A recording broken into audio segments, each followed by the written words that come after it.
We're standing on Fremantle Pier and we're going to Rottnest Island today. We're taking our e-bikes with us and we plan to circumnavigate the island.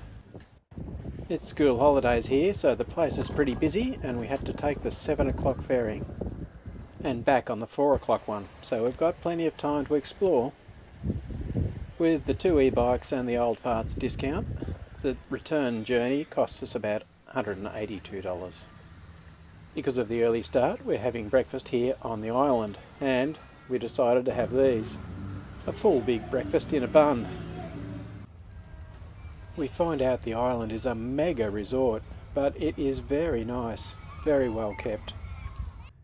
And the famous quokkas were easy to find. As soon as I put my camera down at eye level, this little guy came over and pretty much pushed his nose into the camera. There are 2 working lighthouses on the island, one here on the coast, and there's another one inland, a bit further around.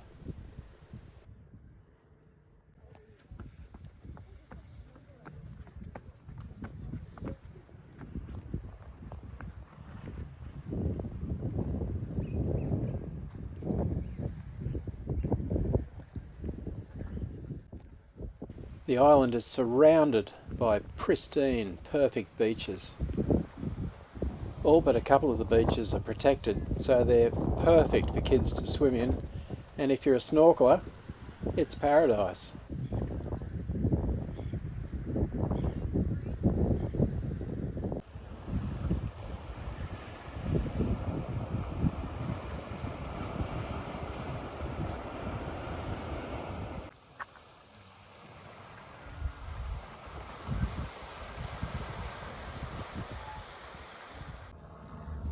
This is the second lighthouse, and it's one that you can climb up to the top of.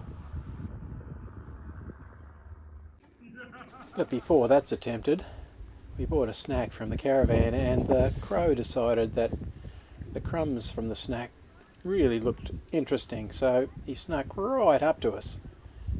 Still very careful, but here he goes, picking the crumbs.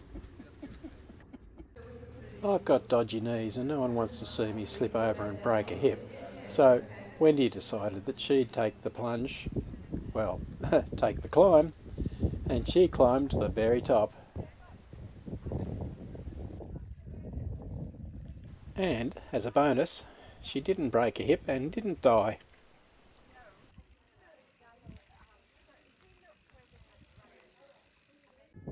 From the lighthouse, you can look over the island and its lakes to the Perth skyline. Leaving the lighthouse now, and we're pedalling along.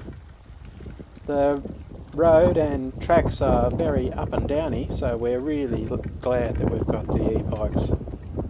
But you can use the hop-on, hop-off buses that travel the island all day. The island has a lot of World War history, and this is one of the gun emplacements that's been preserved.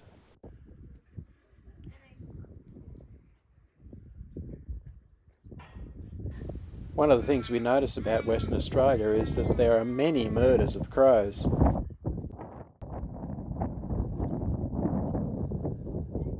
Under this gun emplacement there are 8 levels of underground tunnels, and you can take a tour through these tunnels still.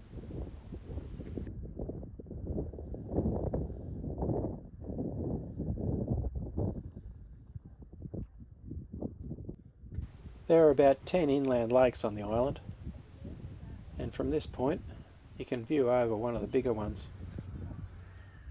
We're back and it's lunchtime, and these guys were sitting where we wanted to sit. There are heaps of eating options on the island. We decided on the bakery, a pasty and an apple turnover for me, vanilla slice for Wendy. We saw 0 quokkas in the wild. All of the ones we saw were hanging around the people. I think these guys are fast food junkies. While no one feeds them, they're always out for the crumbs that you accidentally drop. And they've got no fear at all of people. We're just sitting on a seat eating our lunch, and this guy wanders right up, sniffing for crumbs.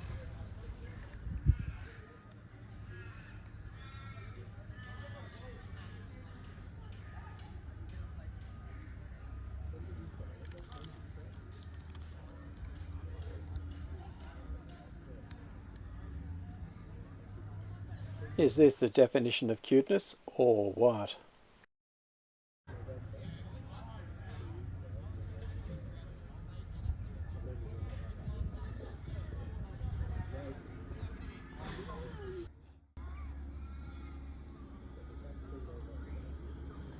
Everyone is very good at the don't feed the quokkas edict, but that doesn't stop them asking.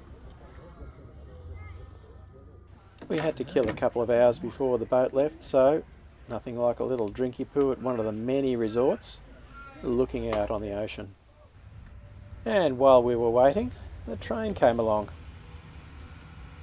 The line was originally put in to service the coastal defences.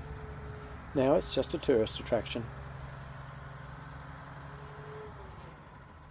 This was a fun day out and well worth the trip. But let's have one more look at some cuteness before we go.